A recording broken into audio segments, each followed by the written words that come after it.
ሰላም ጤና ይስጥልን ተመልካቾቻችን እንኳን ለብርሃነ ጥምቀቱ በሰላም አደረሳችሁ። ከኢሳት ነጻ የህዝብ ሚዲያ ለጥር 11 2018 ዓ.ም ያዘጋጀናቸውን የምሽት ዜናዎች ይዘን ቀርበናል። ከዜናዎቹ ጋር ሙሉቀን ሰለሞን ነኝ። ፕሬዚደንት ታዬ አጽቀሥላሴ ኢትዮጵያ የዋሊት የምትሄድ ሀገር መሆን እንደሌለባትና የአስተውሎት መንገድ መከተል እንደሚገባ አሳሰቡ።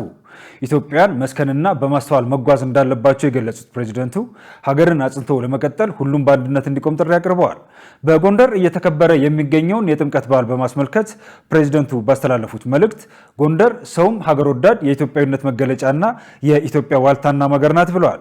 አያይዘውም መንግስታዊ መዋቅር ካልጠነከረ ሀገር እንደማትጸናና ህዝብም ሰላም እንደማይሆን አብራርተዋል። ኢትዮጵያ የዋሊት የምትሄድ ሀገር መሆን እንደሌለባትና የጽናትና የአስተውሎት መንገድ መከተል እንደሚገባ አሳስበዋል ሲል የዘገበው ኢፕድ ነው። በዓሉ በጎንደር ከተማ እየተከበረ ባለበት ወቅት የቀረበው ይህ ጥሪ ብሔራዊ አንድነትንና የመንግስት ሚና በማጠናከር ላይ ትኩረት ያደረገ መሆኑ ተመላክቷል። ጥምቀት የክርስቶስ ልጅነታችንን የምናረጋግጥበት ስርዓት ሊሆን እንደሚገባ ተገለጸ። የጥምቀት በዓልን የሚያከብሩ ሁሉ ክርስቲያናዊ ስነ ምግባርን መላበስ እንደሚገባቸውም ተገልጿል። መሰገዛይ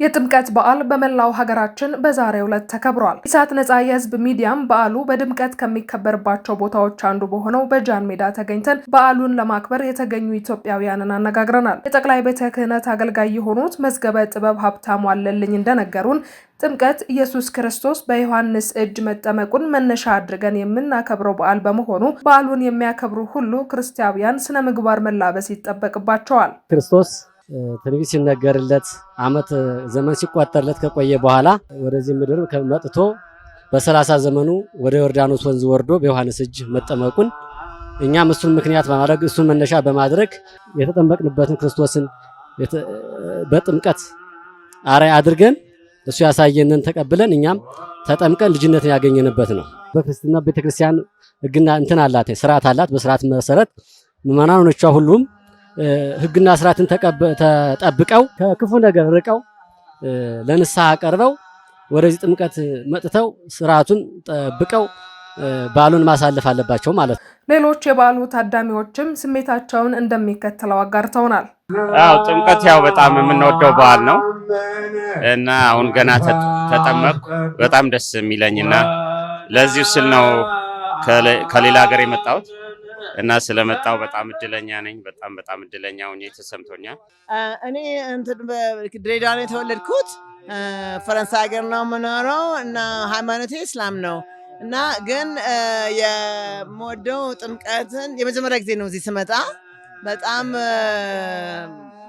በጣም አድናቂ ነገር ጊዜ ነው ያሳለፍኩት እና መምጣትም የፈለግኩት ከአንደኛ ነገር እግዚአብሔር አንድ ነው እና ብዙ ሰው ተሰብስቦ ለጸሎት ሲሰበሰብ ኃይል ነው ለሁሉ ሰው። ጥምቀትን የተለያየ ነገሮችን አንድ የሚያረገንበት የተለያየ ክልሎችን ሊሆን ይችላል፣ ሃይማኖት፣ ብሔር ሊሆን ይችላል፣ ከለር ሊሆን ይችላል። በዚህ ነው አንድነታችን የምንገልጽበት፣ እዛም ላይ ደግሞ ከኃጢአታችን የምንጸዳበት። በብዙ የኢትዮጵያ አካባቢዎች የጥምቀት ክብረ በዓል ነገን ጨምሮ ለተወሰኑ ቀኖች እንደሚቀጥል ይጠበቃል። ኢየሱስ ክርስቶስ በዮርዳኖስ የተጠመቀበትን ለመዘከር ከጥምቀት በዓል በላይ ሃይማኖታዊ ስርዓት የለም ሲሉ ኢሳት ያነጋገራቸው የውጭ ሀገር ጎብኚዎች ተናገሩ።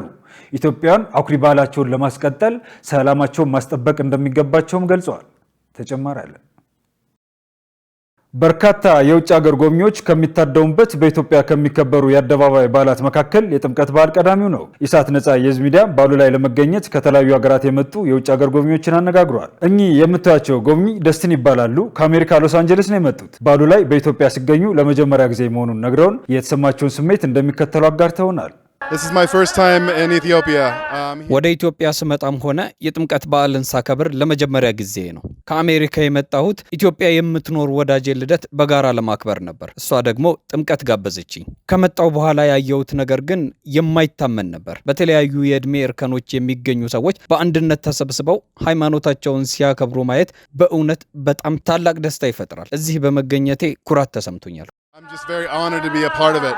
በአሜሪካ የኢትዮጵያ ኦርቶዶክስ ተዋሕዶ ቤተክርስቲያን አባል መሆናቸውን የነገሩን ከጆርጂያ የመጡት ተሳታፊ ደግሞ ለመጀመሪያ ጊዜ የተገኙበትን በዓል ለመግለጽ ቃላት ያጥረኛል ይላሉ።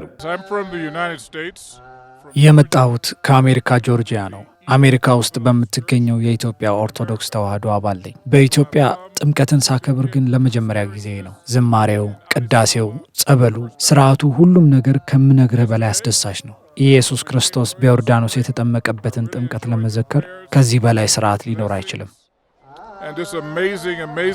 በዓሉ ላይ ሲገኙ ከአንድ ጊዜ በላይ የሆናቸው ጎብኚዎችም ስሜታቸውን አጋርተውናል። በጣም ልዩ አከባበር ነው። በተለይ የሁለንታዊ ተሳተፍ በየአካባቢ በከተማ ሰዎች ይሳተፋሉ፣ ያከብራሉ፣ ልዩ ልብስ ይለበሳሉ፣ መልካም ዓመት በዓል እንኳን አደረሰህ ይላሉ።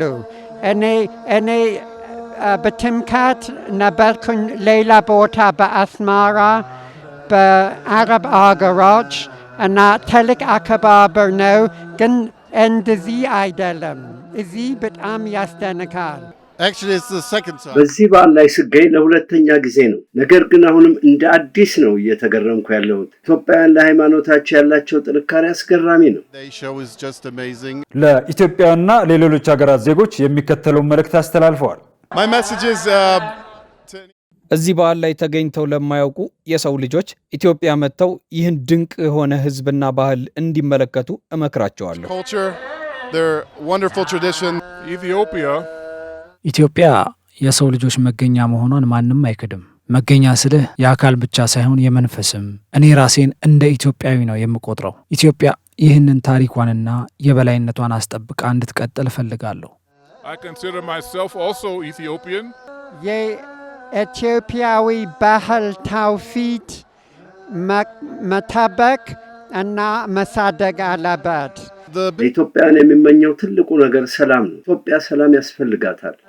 በተለያዩ የክርስትና ሃይማኖት ተከታይ ሀገራት የጥምቀት በዓል በተለያየ መንገድ የሚከበር ቢሆንም በዓሉን በማይዳሰስ ቅርስ በዩኔስኮ ያስመዘገበችው ግን ኢትዮጵያ ብቻ መሆኗ ይታወሳል።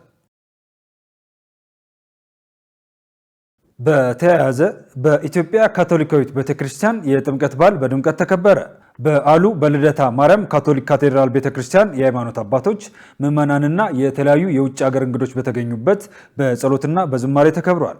የበዓሉ ስነስርዓት በቅዳሴና በሌሎች መንፈሳዊ ትውፊቶች የታጀበ ሲሆን የእምነቱ ተከታዮች የኢየሱስ ክርስቶስን በጥምቀተ ባህር መጠመቅ በማሰብ በዓሉን በታላቅ ድምቀት ማክበራቸውን ገልጸዋል። ኢትዮጵያ በዓለም አቀፉ የቡና ኤግዚቢሽን ላይ የተሳተፈች መሆኑ ተገለጸ። ኤግዚቢሽኑ ታላላቅ ነጋዴዎችንና የኢንዱስትሪ ተዋናዮችን በማገናኘት ትልቅ ሚና እንደሚጫወት ተነግረዋል። ኢትዮጵያ ስፔሻሊቲ ቡናዋን በዓለም አቀፍ ደረጃ ለማስተዋወቅ የሚያስችላት ስፔሻሊቲ ኮፊ አት ወርልድ ኦፍ ዱባይ 2026 በዱባይ የዓለም ንግድ ማዕከል እየተሳተፈች መሆኑን የኢትዮጵያ ንግድና ዘርፍ ማህበር አስታውቋል። በዚህ ዓለም አቀፍ የቡና ኤግዚቢሽን ላይም የኢትዮጵያ ቡና አምራቾች፣ ላኪዎች፣ አልሚዎችና እሴት ጭመራ ላይ የተሰማሩ ባለሀብቶች እየተሳተፉበት እንደሆነ ተገልጿል።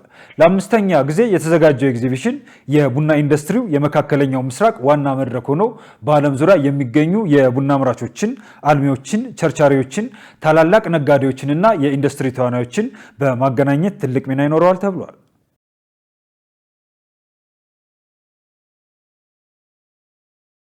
መንግስት ባለፉት 4 ዓመታት 48.8 ቢሊዮን ዶላር የውጭ ምንዛሬ ማግኘቱ ተገለጸ። በመንግስት የልማት ድርጅቶች ስር የሚገኙ ተቋማት ባለፉት 4 ዓመታት ከ6 ወራት ውስጥ 48.8 ቢሊዮን ዶላር የውጭ ምንዛሬ ለሀገር ማስገኘታቸውን የኢትዮጵያ ኢንቨስትመንት ሆልዲንግ አስታውቋል። ይህ ከፍተኛ የውጭ ምንዛሬ ግኝት የተመዘገበው በዋናነት እንደ ኢትዮጵያ አየር መንገድ፣ የኢትዮጵያ ንግድ ባንክ፣ ኢትዮ ቴሌኮም እና የባህር ትራንስፖርትና ሎጂስቲክ አገልግሎት ባሉ ግዙፍ ተቋማት አማካኝነት መሆኑ ተገልጿል። የኢትዮጵያ ኢንቨስትመንት ሆልዲንግ ዋና ስራ አስፈጻሚ ብሩክ ታዬ እንደገለጹት በእነዚህ ዓመታት ውስጥ የልማት ድርጅቶቹ አጠቃላይ ገቢ 6.1 ትሪሊዮን ብር የደረሰ ሲሆን ለመንግስት ያበረከቱት የታክስ አስተዋጽኦ ደግሞ 644 ቢሊዮን ብር መሆኑን ጠቁመዋል። በተጨማሪም ለመጀመሪያ ጊዜ በተደረገ የሀብት ቆጠራና ጥናት በኢትዮጵያ ኢንቨስትመንት ሆልዲንግ ስር የሚገኙ 41 የልማት ድርጅቶች አጠቃላይ የሀብት መጠን 8.2 ትሪሊዮን ብር መድረሱን ስራ አስፈጻሚው ገልጸዋል።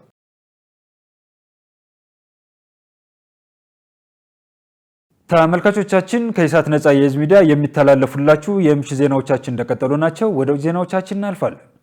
ደቡብ አፍሪካ የብሔራዊ አደጋ ጊዜ አወጀች። ደቡብ አፍሪካ በደርዘን ለሚቆጠሩ ሰዎች ሞት ምክንያት የሆነውን የጎርፍ አደጋ ተከትሎ ብሔራዊ አደጋ ጊዜ አውጃለች። ከታህሳስ 2025 መጨረሻ ጀምሮ የደረሰው የጎርፍ፣ የመብረቅ፣ የኃይለኛ ነፋስና የዝናብ አደጋ በተለያዩ የሀገሪቱ ግዛቶች ላይ ጉዳት ማድረሱን የደቡብ አፍሪካ ብሔራዊ አደጋ ስጋት ስራ አመራር ማዕከል አስታውቋል። አደጋው በደርዘን የሚቆጠሩ ሰዎችን ሕይወት ከመቅጠፉም በላይ በመሰረተ ልማትና በንብረት ላይ ከፍተኛ ውድመት አድርሷል ተብሏል። የደቡብ አፍሪካ ሜቴሮሎጂ አገልግሎት ከ4 ዓመት በኋላ ለመጀመሪያ ጊዜ ከፍተኛውን የቅድመ ጥንቃቄ ማስጠንቀቂያ ደረጃ ለሊምፖፖና ለምፑማላንጋ ግዛቶች ቀደም ሲል ማውጣቱን ስፑትኒክ ኢትዮጵያ ዘግቧል። አሜሪካ እጠላለው ያለችው ታሪፍ በአውሮፓ ሀገራት ላይ ተግባራዊ ከሆነ ህብረቱ ያጸፋ እርምጃ ለመውሰድ እየተዘጋጀ መሆኑን ገለጸ። የአውሮፓ ህብረት አምባሳደሮች የአሜሪካው ፕሬዝዳንት ዶናልድ ትራምፕ በአውሮፓ ሀገሮች ላይ ሊጥሉ ያሰቡትን የታሪፍ እቅድ እንዲተዉ ለማሳመን የሚያደርጉትን ጥረት ለማጠናከር ስምምነት ላይ መድረሳቸውን አስታውቀዋል። ታሪፉ ተግባራዊ የሚሆን ከሆነ ህብረቱ ያጸፋ እርምጃ ለመውሰድ እየተዘጋጀ መሆኑን ሮይተርስ ዘግቧል። ፕሬዝዳንት ትራምፕ ቅዳሜ ዕለት በሰጡት መግለጫ አሜሪካ ግሪንላንድን እንድትገዛ እስካልተፈቀደላት ድረስ ከአውሮፓውያኑ የካቲት 1 ጀምሮ በአውሮፓ ህብረት አባላት በሆኑ ሀገራት ላይ ተከታታይ የታሪፍ ጭማሪዎች እንደሚያደርጉ ዝተዋል። የታሪፍ ጭማሪ ይደረግባቸዋል የተባሉት ሀገራት ዴንማርክ፣ ስዊድን፣ ፈረንሳይ፣ ጀርመን፣ ኔዘርላንድስ እና ፊንላንድ ናቸው። የአውሮፓ ህብረት ሀገራት በበኩላቸው እርምጃውን በማስፈራራት የማስገደድ ዘዴ እንደሆነ በመግለጽ ኮንነውታል። የህብረቱ መሪዎች አሜሪካ ላይ እርምጃ ለመውሰድ ምን አይነት አማራጮች እንዳሏቸው ለመወያየት ለመጪው ሐሙስ አስቸኳይ ስብሰባ መጥራታቸውም ተዘግቧል። ከቀረቡት አማራጮች አንዱ ወደ አውሮፓ በሚገባውና 107.7 ቢሊዮን ዶላር ዋጋ እንዳላቸው በሚገመቱት የአሜሪካ ምርቶች ላይ ታሪፎችን መጣል ነው ተብሏል። ሮይተርስ ከአውሮፓ ህብረት ምንጮች አገኘሁት ብሎ እንደዘገበው ከሆነ እርምጃው አሜሪካ በአውሮፓ ህብረት ውስጥ ትርፍ በምታገኝባቸው የዲጂታል አገልግሎቶች፣ የኢንቨስትመንት፣ የባንክ ስራዎች ወይም የንግድ አገልግሎቶች ላይ ገደብ የሚጥል ነው።